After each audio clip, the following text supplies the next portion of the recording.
Yes,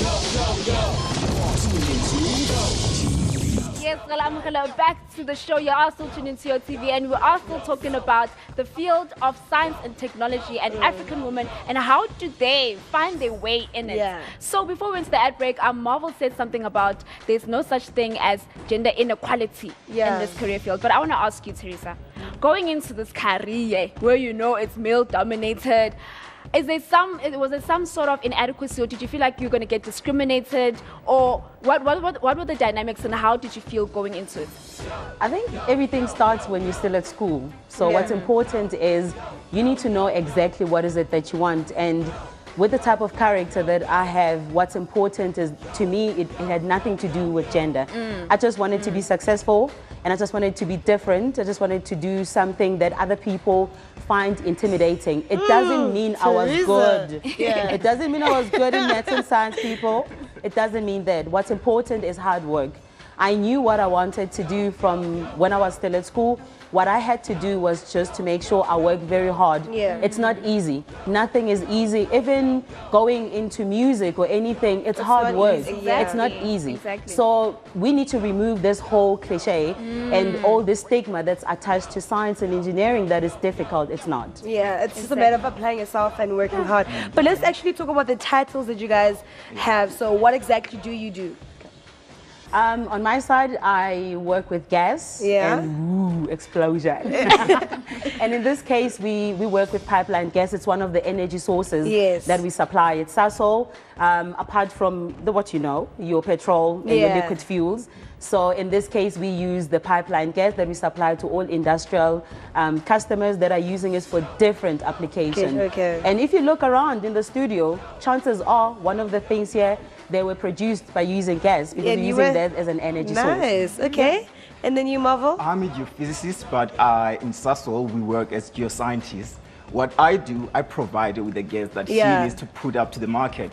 So I'm the guy who sit behind the computer and try to find where oil is around the globe. So I need to tell people where to drill, how much oil there is in the ground, and also better ways of extracting it from the ground. So that's pretty much my job. Yeah, you're pretty hectic. Right? Exactly. Yeah. We'd love to continue this conversation. We are going to still keep asking them questions, but right now, let us keep up with Justin Limka. Yes.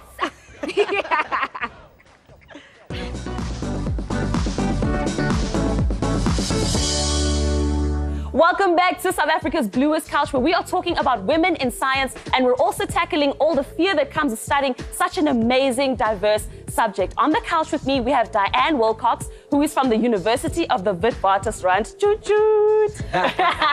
How are you doing? Home ground, how are you doing? I'm fine, thank you. Thanks, it's great to be here. Now, you are a mathematician, and you have studied both applied mathematics, pure mathematics. Tell me, what is the joy that you get in that? The discovery. So there's lots of aspects of mathematical sciences and mathematics. The discussion so far has been mostly about science. Yes. And mathematics is the language of science. And I'm interested in science for the exploration. So we all do science all the time. We don't realize it, but we observe things. We make connections between things. We make guesses about how things work. Yeah. And then we test our ideas to see if they really do work. And we do this all the time to make our lives better. So science is pretty amazing, and it has made our lives better.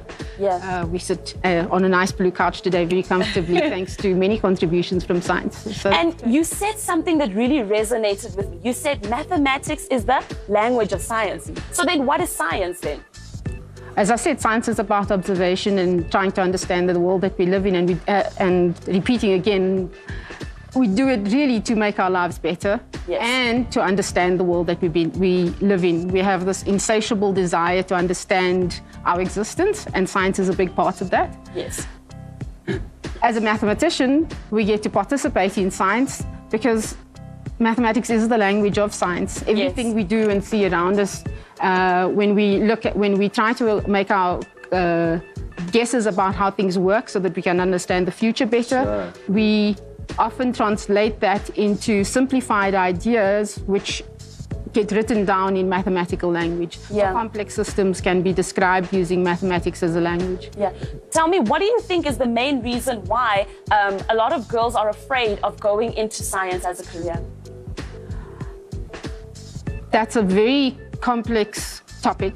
Yes. And there are many reasons. So there's no one simple reason for that, and there's no one simple band-aid to solve the problem, in my view.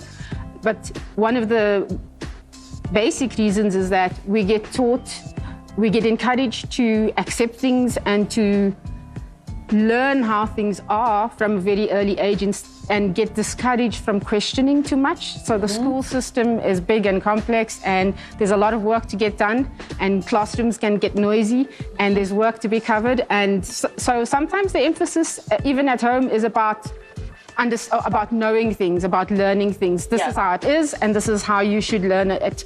And often that discourages questioning. Yeah. So now, and you need to ask why when you do science. Yeah, I think it is important to ask why. And speaking of asking why, how many different careers are there in the science field? I mean, obviously there isn't just being a scientist, there's so much to do.